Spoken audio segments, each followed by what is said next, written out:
السلام علیکم۔ کشمیر ہندو توا کے سیلاب کی لہروں کے دوش پر ہے۔ 7 اشروں تک کشمیر کی انڈینائزیشن کی ہر کوشش ناکامی سے دوچار ہوئی تو اب 5 اگست 2019 کے بعد سارے سپیڈ بریکر ٹوٹ جانے کے بعد کشمیر کی ہندوائزیشن کا ایک عمل شروع ہو گیا ہے۔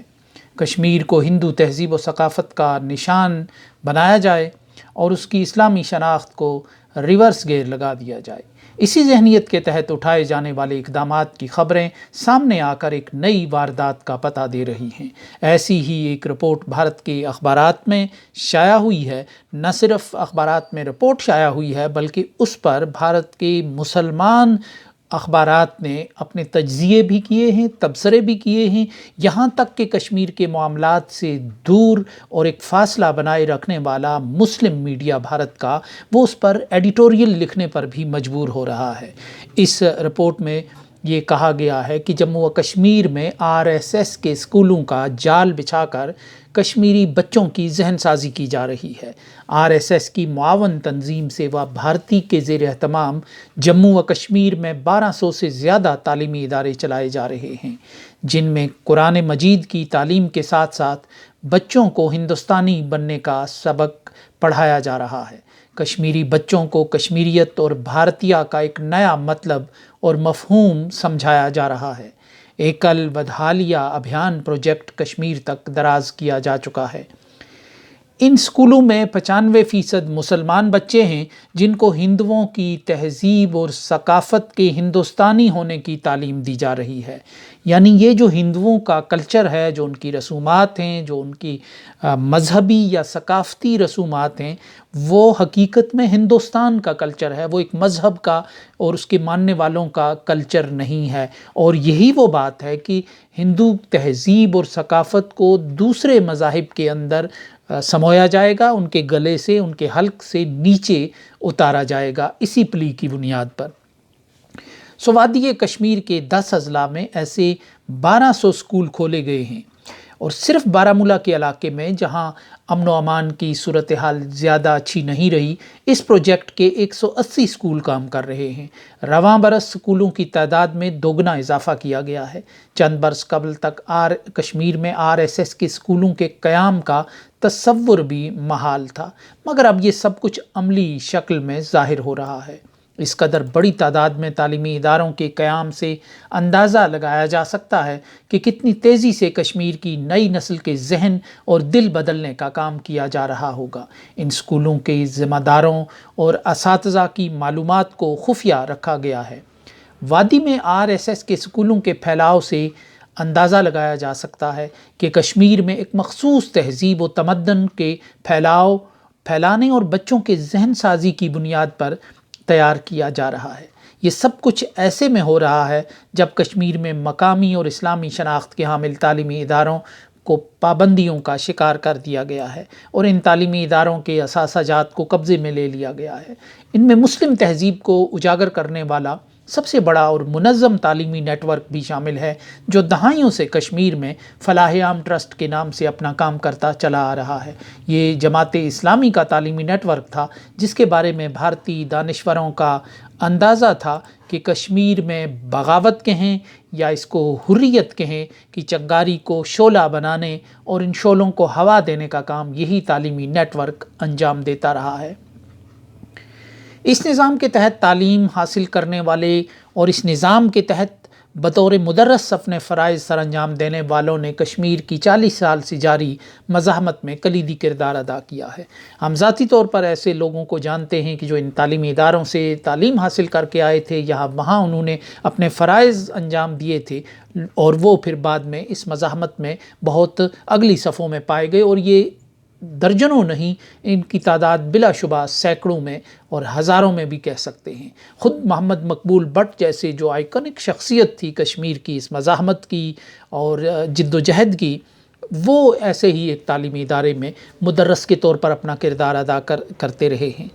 اب اس سارے عمل کو ریورس گیئر لگانے اور وقت کا پہیہ الٹا گھمانے کے لیے کشمیر کی نسل نو کی ذہن سازی کا کام RSS اور اس جیسی دوسری سخت گیر ہندو تنظیموں کے حوالے کیا جا رہا ہے۔ اس کے ساتھ ہی کشمیر میں مسلم تہذیب کی مضبوط یادگاروں اور علامتوں کو مختلف انداز سے پابندیوں کا شکار بنا کر ہندو تہذیب کی علامتوں کو ابھارنے کا عمل جاری ہے۔ شاردا مندر جو کشمیر کے علاقے میں موجود ہی نہیں ہے، یعنی سری نگر کی سائڈ پر، مگر اس کی علامتی یادگار وادی نیلم کے بالمقابل ٹیٹوال قصبے میں تعمیر کی گئی ہے۔ مگر جامع مسجد سری نگر جو نہ صرف کشمیر کے قلب میں سری نگر میں ایک زندہ حقیقت کے طور پر موجود ہے، برسوں سے مکفل اور خاردار تاروں کی لپیٹ میں ہے، اور اس مسجد سے وابستہ دینی اور سیاسی رہنما میر وائز عمر فاروق کو مسجد میں خطبہ دینے کی اجازت نہیں۔ بیرون ریاست سے ہندوؤں کو کشمیر میں بسانے کا عمل نہ صرف تیز ہو گیا ہے، بلکہ RSS جیسی ہندو توا اور ہندو راشٹریہ کی علمبردار جماعتوں کو سرکاری سرپرستی میں پھلنے پھولنے کے مواقع فراہم کیے جا رہے ہیں۔ کشمیر کے مذہبی سکالروں کی زبان بندی کر دی گئی ہے اور ان کے خطبات سے اسلامی تاریخ کی مارکہ آرائیوں کی باتیں حذف کر دی گئی ہیں۔ کشمیر مسلمانوں کے مذہبی حقوق کی بات کرنے والے سید علی گیلانی اس جہان فانی سے کوچ کر چکے ہیں، اور دوبارہ اس قد کاٹ کی کوئی شخصیت ابھرنا سر دست ممکن نہیں رہا۔ میر وائز عمر فاروق جو اپنا دینی حلقہ اثر رکھتے ہیں اور ایک اپیل کی صلاحیت بھی رکھتے ہیں، 5 سال سے خانہ نظر بند ہیں اور ان کی آواز کو مزید دبایا جا رہا ہے۔ خوف اور دہشت کا ایسا ماحول بنا دیا گیا ہے کہ ماہ رمضان المبارک میں کشمیریوں کے لیے تربوز خریدنا بھی مشکل بنا دیا گیا تھا کہ اس پھل کو فلسطینیوں سے منسوب کیا گیا ہے، اور خوف کی ایسی فضا ہے کہ جس میں کشمیری جھجک رہے تھے یہ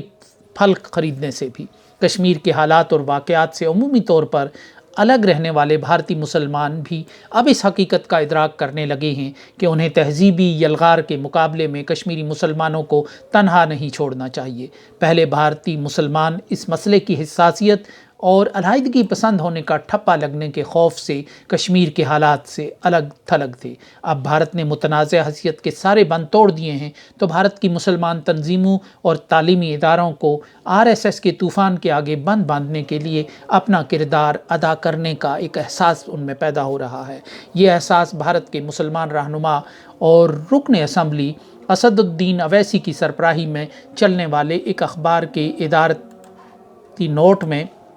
عیاں تھا۔ یہی اخبار لکھتا ہے کہ جس طرح وطنیت اور کشمیریت کے نام سے RSS نے کشمیر میں اپنے تعلیمی اداروں کا جال پھیلانا شروع کیا ہے، اسی طرح بھارت کے دینی مراکز کو اپنے تعلیمی اداروں کا قیام کشمیر میں عمل میں لانا چاہیے تاکہ نئی نسل کے عقائد کا تحفظ کیا جا سکے، ورنہ کشمیر کے بچے آنے والے دنوں میں ہولی اور عید میں فرق محسوس نہیں کریں گے۔ یہ بھارت کے مسلمان رہنما کے اخبار کا چشم کشا انتباہ بھی ہے جو آنے والے دور کی بہت واضح تصویر بنا رہا ہے۔ کشمیر کے حوالے سے اگر اب تشویش کا دائرہ بھارت کے مسلمانوں تک دراز ہو گیا ہے تو حالات کی سنگینی کا اندازہ لگایا جا سکتا ہے۔ کشمیر میں RSS کے سکولوں کا چلانے والے اساتذہ کی اکثریت مسلمانوں پر ہے، جنہیں کئی برس تک اس کام کی خصوصی تربیت دی گئی ہے، اور یہ اساتذہ ذہنی طور پر حالات سے بیزار ہیں اور فطری طور پر اپنا اچھا معاشی مستقبل چاہتے ہیں۔ ایسے ادارے چلانے والوں کا دعویٰ ہے کہ وہ کشمیر کی نئی نسل کے ہاتھ سے پتھر چھین کر کتاب تھمانا چاہتے ہیں۔ وادی کے 480 دیہاتوں میں پھیلے ہوئے ان سکولوں کو چلانے کے لیے اندرون اور بیرون بھارت سے ہندو تنظیموں کی طرف سے 129 کروڑ روپے بطور عطیہ موصول ہو رہے ہیں، گویا کہ یہ ہندو مشنری اسکول ہیں۔ ان تعلیمی اداروں کے نصاب میں ایک مضمون کشمیریت کے نام سے بھی پڑھایا جاتا ہے، جس میں کشمیر کے مسلمان بچوں کو کشمیر کی وہ تاریخ اور حقیقت پڑھائی جا رہی ہے جو بھارت کا موقف ہے، گویا کہ کشمیر کا تعلق سلاطین کشمیر کے عہد سے پرے کے قدیم ادوار سے جوڑ کر کشمیر پر اپنے دعوے کو نظریاتی طور پر مضبوط بنایا جا رہا ہے۔